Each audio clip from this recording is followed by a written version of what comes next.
3 John 1:2, Beloved, I wish above all things that thou mayest prosper and be in health, even as thy soul prospered. Hi, my name is NIGERIAN. Welcome back to my channel. Today we're going to be making puff puff, and this is literally going to be the most detailed recipe you will ever get when it comes to puff puff. I usually just do this off the top of my head, but I'm trying today to do a recording. So we're going to start off with flour. I've written out the list of what you will need at the top left corner. So we're going to do about 4 cups of flour and sieve. The whole idea of puff puff, as you see as we go on, is to incorporate air into your mix.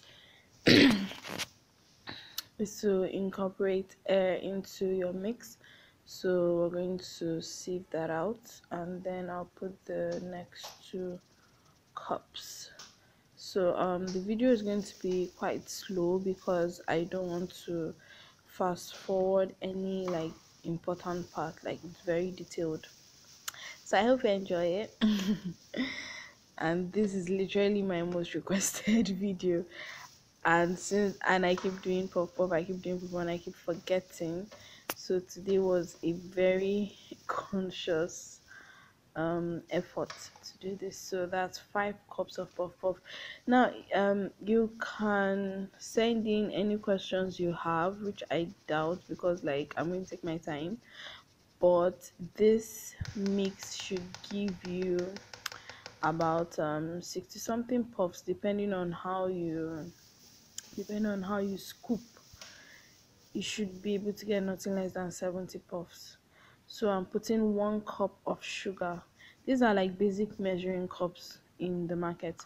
So I wasn't sure. As I said, I usually do this off the top of my head, so I didn't put in all. I wanted to like fill it out to fill the sugar, so I felt it wasn't enough, so I added the remaining part of the same 1 cup. No extra sugar. And then I'm adding nutmeg. This is totally optional really, because some people don't like flavors and all, but then I'm trying to be very detailed.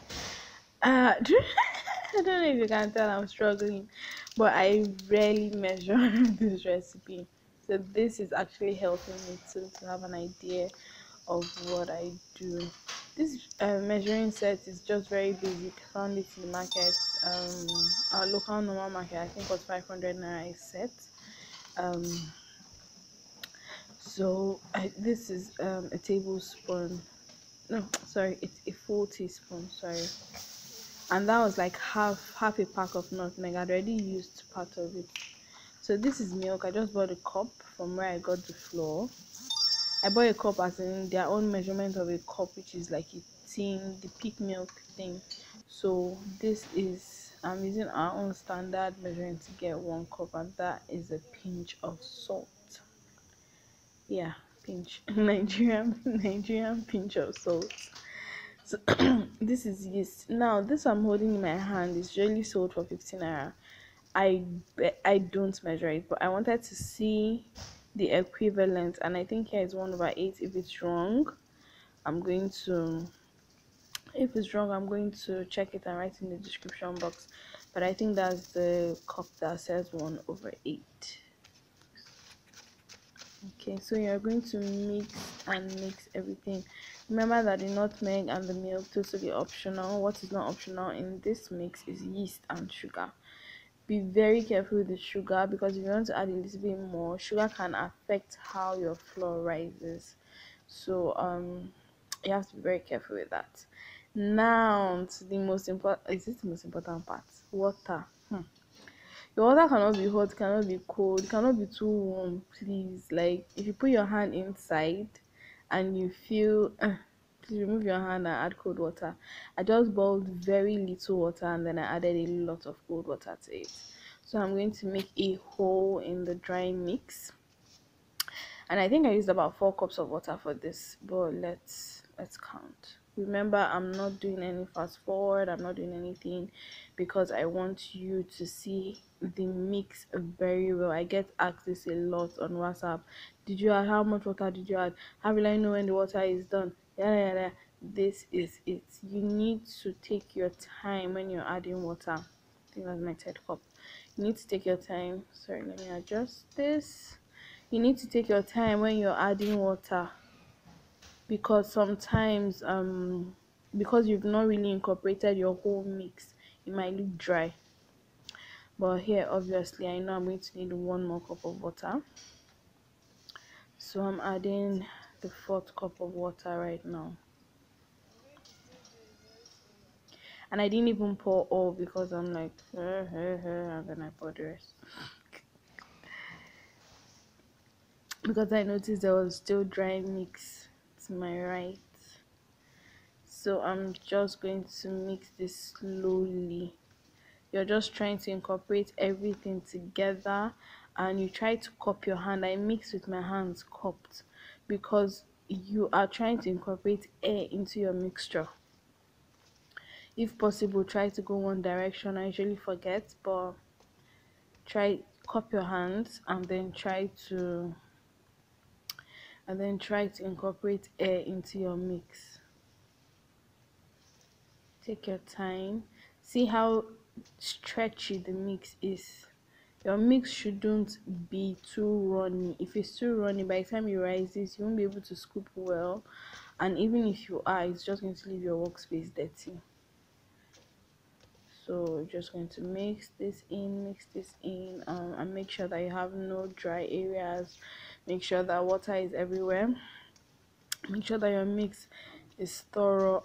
It was slightly too thick for me. See how little that water is. You need to be very careful when you're adding water at this point, because way too much water and then you have to add flour, and then it's like back and forth. So you have to be very careful with your mix. Keep it stretchy, make sure it's not runny. Adding just a little bit more, because it's slightly thicker than I'm used to, and we want it to be puffy as well, and not like cakey. So I'm taking my time, no fast forward, because I want you to see how the mix is. This is how your mix should run. When you raise it up, you should be able to drop down, but slowly, so that you can control it. This is before it rises. So I think we're done here. I just want to cover this up. Normally I just cover with that cover and I'm done. But then I realized, okay, we're doing tutorial, so let's be bougie. I'm gonna use a cling film. I'm gonna use a cling film. We're gonna cover the bowl so that I can rise. Story. If you have cling film, if you have cling film, or even if you have a leather bag, because the main thing is you want to create heat so that your yeast can rise. That's basically what you're doing here. So you're going to cover this, and then I usually put a napkin again just to be sure, but then all that protection is so that I don't have to overwash my napkins. And then this is like 25 minutes later. I want to heat my oil. I was going to use the gas, but I don't know, everything must finish at the same time. DSTV, gas, light. So this 35 minutes later, oh, look how good our mix is.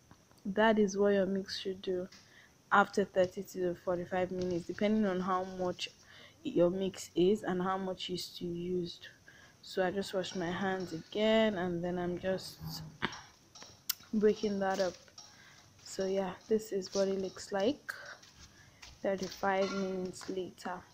So here my oil was quite hot, because moving from the main cooker to the cam gas, I just like over timed it. So when you're dropping your puffs, see how quickly they cooked, because the oil was hot. So when this is done, I'm just going to regulate it again, and then I'm going to take my time so that you can see. If you're dropping this Yeah, you didn't see when I did that, right? I just remember that I had an order for one of my yummy mummies that wanted pepper in her puff puff. So I just scooped out a little and mixed fresh pepper into it. You can mix anything to your puff puff, coconut chips, anything at all, cocoa powder, anything at all to make it interesting, chocolate, anything you want. So this mix has pepper, just a little or just a small batch. I mixed pepper into so that I could make for her. So I'm sure you saw how I was scooping it. People, you scoop your puff puff differently. Some people drop through the back of their hand. That way is much easier for me. I can control it. I'm not yet a professional that drops, like if you go to my if you go to the market, they drop like 3 4 times from one, on one hand. Then I had another order that required extra sugar. Now here's the problem with adding too much sugar in puff puff. Can you see how runny that mix was? It means you're going to have to control it a little bit more than you would the thicker mixture. This is how I love to remove my puff puff. Unlike the first batch, I like to remove it when it's still fresh, when it's still fair and beautiful, because your puff puff still cooks off the fire. So if you leave it to get too dark in the pan, by the time you're serving it, you're going to have black puff puff. Yes, I don't want that. Well, I don't want that. So I usually like to take them out. Oh, that's good. I like this one. Oh, just fresh. Oh, so yes. So yes, you want to take them out and they're still beautiful. This is the batch with the pepper. You need to put, well, it depends on the preference, but you put enough so that at least each bowl has nice pepper. So I don't think you'd have any more questions, but if you do, leave them in the comment section.